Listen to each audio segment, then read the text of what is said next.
Hello and welcome to a new edition of the NCCR podcast.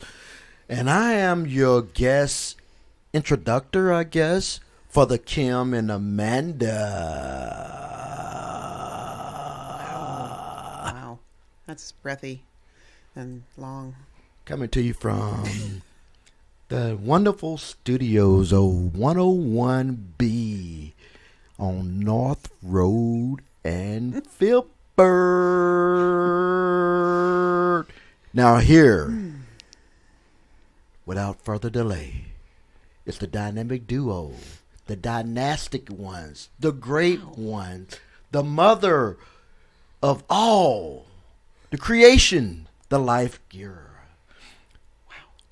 the children bearer. Oh, my word. Okay, That's... enough. Kim and Amanda. Jeez, I love how we're in a different studio every week. Thank you love for it. that. Yes. It looks similar to last week's studio. And I do want to state something here.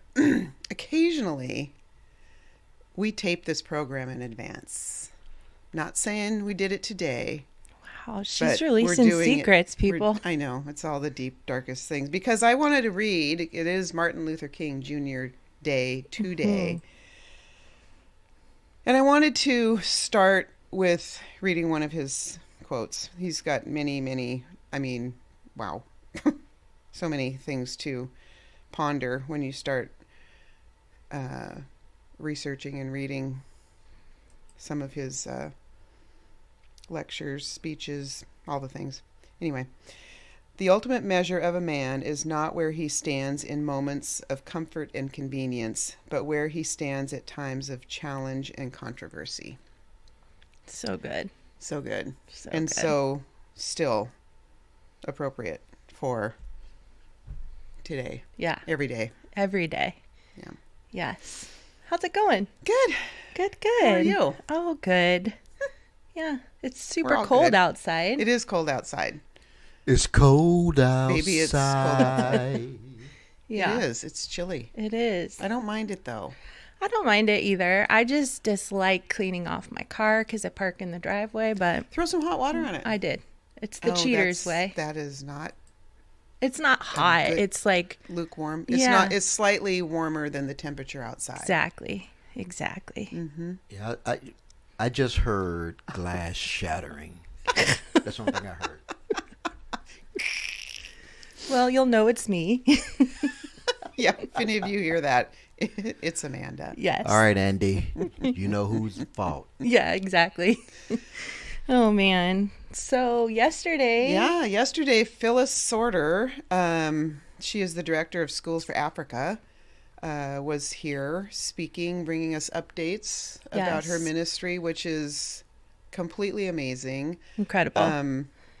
She has quite a life in Nigeria. Yeah. It's really something. You should really spend some time looking at her ministry. Absolutely. Listening to Sunday's words that she shared with us. I mean, really inspiring. And I mean, a couple times I looked at Steve and just went, wow. Yes. That's amazing. Yeah. She's so passionate about the Fulani people. Yes. And it's just such a inspiration. And I think if you haven't already, you should definitely, like Kim said, look into her story. Yeah. I know she has a video. Yes. Of kind of the history of it, and it's incredible. What a great mission. And what a I mean, totally, again, we talk about comfort zones, right? And where we like to kind of rock and roll, and that is so out of my comfort zone. Absolutely. Just being in a place where, because I don't consider myself a big planner. I do plan things. Sometimes I'm disappointed when they don't happen, but know that's kind of how life goes. But talk about a place where you're living day to day, almost not knowing if the thing that you've been working on and been so engaged in and wanting to happen is, because somebody can just change their mind. Yeah, and it's, I mean, just talk about faith. Absolutely. The danger level there, the government that you're dealing with, the different tribes and histories, and there's so much going on. And when you really hear amazing. her talk about the situations Yes. she just runs to, I'm like, man, Yeah. I don't know if I It's ever see pretty amazing. myself doing that, but you know what? opportunities. I really admire about her, but it's the testament to prayer, the power of prayer, and what God will do when those for those that calls upon Him. Yes. Yeah. Absolutely. Yeah. I mean, she said, God's supplying every need and opening every door. And I just thought, what? I mean, how incredible is that? Especially for those people, the Fulani people or the other people in those tribes in that area who don't know Jesus, to see those miracles happening like that.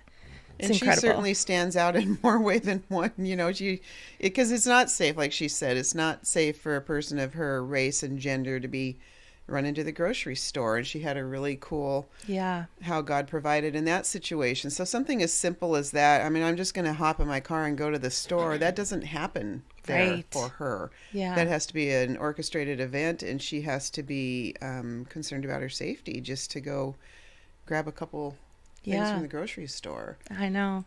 It's something we take for granted, for sure. Yep. So she talked at the beginning, she talked a little bit about 1 Kings 17, 7 through 16 in a service that she had listened to, and it was about liberating our hearts to give. Yes. And it was about the widow who God commanded to share the little flour and oil she had. And she did not know God at the time. So she was trusting in... But she did it. A God that she didn't know. Yep. But she obeyed. Yep. And it's just, I think, such a good reminder to obey God even when it doesn't make sense. So, a widow back then wouldn't have had much to share. Right. And Elijah asked anyways, knowing that God said. And of course he starts out again by saying, don't be afraid. Exactly. It's like, yes. Okay. Hey, ladies, you two are mothers. In your natural sense nowadays, if a gentleman come up to you like, hey, Kim, Amanda, before you eat, before you feed your sons, could you just make me a meal first? Do you think you could do that? I don't think it would be my first. It wouldn't be my knee-jerk reaction would be no. I mean, I don't think so. I don't think I would, certainly, if I was a widow and had children at home. I'm assuming this child was maybe younger. Yeah. I wouldn't certainly invite that person into my home, not knowing. But I feel like certainly he came with the voice of God. She must have also been open to hearing that same message. Yeah. So bingo. Yes. I think that's it's the openness to receive these things when they do kind of. I always call it my stomach's telling me what to do, or my spidey senses are tingling. Yes. You kind of know. Right. Because our previous church, there was a guy who started coming to church, and he was probably, he made people nervous. But for whatever reason, well, God placed us there. Steve and I struck up a conversation with him. He was one of the coolest guys I think I've ever encountered. Wow. And he had I don't know what his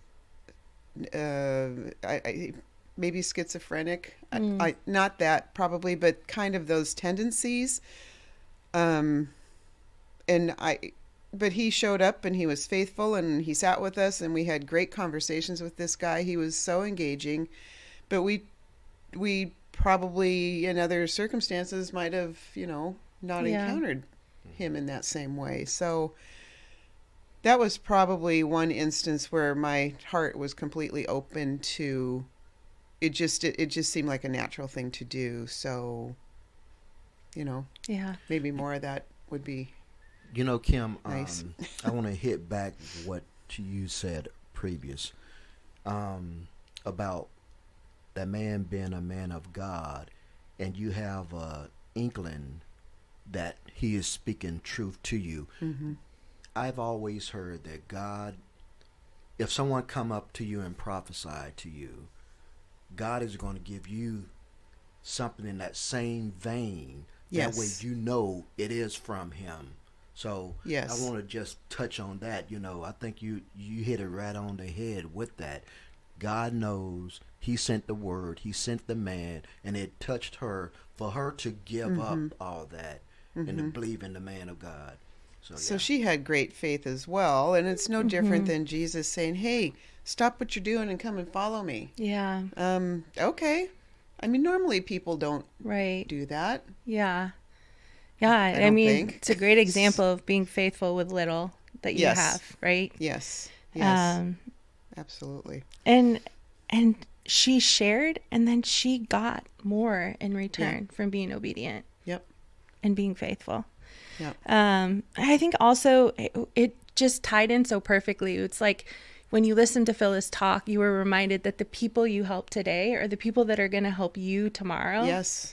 Right? Because how many times did that come full circle for her? And I was like, so many stories just in that little amount of time. That was like, the one that really struck me was going to the bank. Yeah. I mean, there was no way that should have happened. Right? But she's just waiting for the bank to open. And I mean, I don't want to spoil it. So if you haven't seen it, you really, really should rewatch. Right. But just miracle after miracle, and those are miracles. Yes. Every single one of those. Absolutely. Because I don't think a miracle has to be this some big mountainous thing. No. They happen literally every day. Yeah. How many times have you seen a car wreck that left you unscratched? You were right in the mix and you just were able to drive away from it, or just general avoiding pitfalls that that cross your path on a daily basis. Yeah. That's not just I was lucky. I didn't get hurt that Right. That's God just going, I'm going to get you out of harm's way. Yeah. You're welcome. Yeah. You know, Kim, I remember when you was talking about the little miracles and stuff. 3 days before Steph and I's marriage, I took my family down to the Glacier Park and everything. And on our way back to Fairbanks, my sister was changing seats and she fell on my neck, right? I completely blacked out. Gosh. The car, the Tahoe veered to the right, jumped a ravine, and when I came to, we was in the mix of these trees, came to a perfect stop before I hit the tree. I was able to back the Tahoe up, climb out of the ravine with only a quarter side dent in my front panel. Yeah. Wow. Yeah. Yeah. Yeah. That's wow. You know, when I got to the road and looked down where we was at, if it's no one would have found us. Yep. No one. Yep. Until probably when the snow melted and things like that. But yeah. Wow. Miracles. That is insane. Yep. I think you can always pinpoint the big ones, those life-altering events, the things that you really do say they're but for the grace of God. Yes. Those are easy to spot. Those are easy to remember. Those are easy to retell and use as stories of, lifting somebody else up or an admonishment to be more careful, however you choose to use that. But it's the little stuff, I think, that gets missed, and little things happen all the time. Yeah. All the time. Absolutely. Yeah. She also talked about James 3:18, and it says, "Those who are peacemakers will plant seeds of peace and reap a harvest of righteousness." She talked too about how in Nigeria with the Fulani tribe and the schools that she built, it's not only the Fulani tribe, but it's also local children from other tribes or distinctions that go there. Yes. And how at some point they forget where they're from, and they're just all Nigerians. Yes. And it's just planting those seeds of peace. It's amazing. Yes. It's really a glorious story. Yeah. Yeah. I think that that real boots on the ground kind of mission work is incredible. Right. Yeah, and hers is, and they all are. Anybody who has a heart for that, blessings to you. I just find that when Phyllis comes, it's all, because there's always something that scares me in what she says. I know. And I'm absolutely like, dang. Yeah. That's amazing. It's an amazing life she's living, right. and an amazing witness that she's been able to give all these years. Absolutely. And she talked about so many miracles yep. that she had yep. this past year, which was incredible. Yeah. I think when you walk away from something like that, it's often easy to say, I don't feel that same calling, or am I obeying God by not going somewhere far away? But mm-hmm. you know, it's a good reminder for us too that we have mission fields where we're planted now. We do. We are surrounded by people that God has placed in our path, whether it's like work or school, kids, friends, families. Sometimes you don't have to go very far. No. It can start with your family. If you've got people in your family that are not following Christ or mm-hmm. a little rusty at it, I mean, that's good breeding ground for working on your mission. I think that, you're right. There's all sorts of things in our community that we can engage in, and I think that comes from being in prayer about it and following through. It's one thing to pray about it, and then when you get the nudge, as Scott Shaw likes to say, you actually go do the thing. Right. Yeah.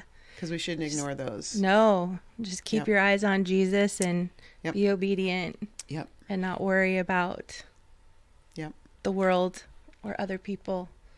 Yep. Yeah. You know, I really am grateful for what North Lake do and how they send out their missionaries, because everyone that comes back and tell their stories of the goodness of God, mm-hmm. it inspires you. You know, sometimes it convicts you. Because I remember when Becca came and she talking about the daily bread. Yes. You know, how they prepare the daily bread. Yes. And it like, you know, in your prayer, you're like, Lord, give me my daily bread. Yes. And then you have Phyllis talking about the protection and the provision that God has given her every time, mm-hmm. after time, after time, after time. If you don't feel inspired by that, I think you need to check your pulse. Yeah. Yeah. You know, our Thailand missionaries, mm-hmm. when they come back and talk about how God is working with the young ladies over there, mm-hmm. you know, it's just amazing. And it's great to hear these stories, how God is still in the saving business. You know? Yes. Yes. Yeah. Yes.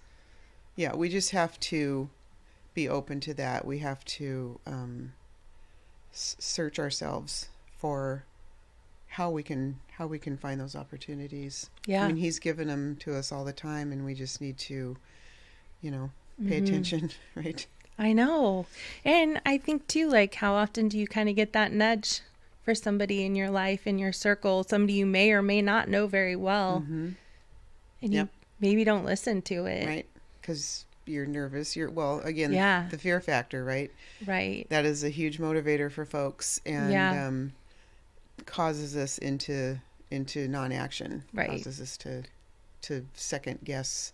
Yeah. What we think, and we're pretty sure we're hearing. Are, right? Yes. Yeah.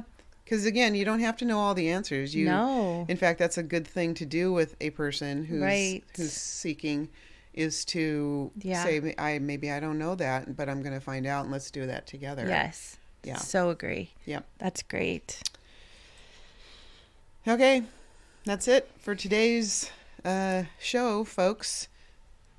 Thank you for watching. And we weren't really sure what we were going to talk about today, but boy, oh boy, again, just more words. More words.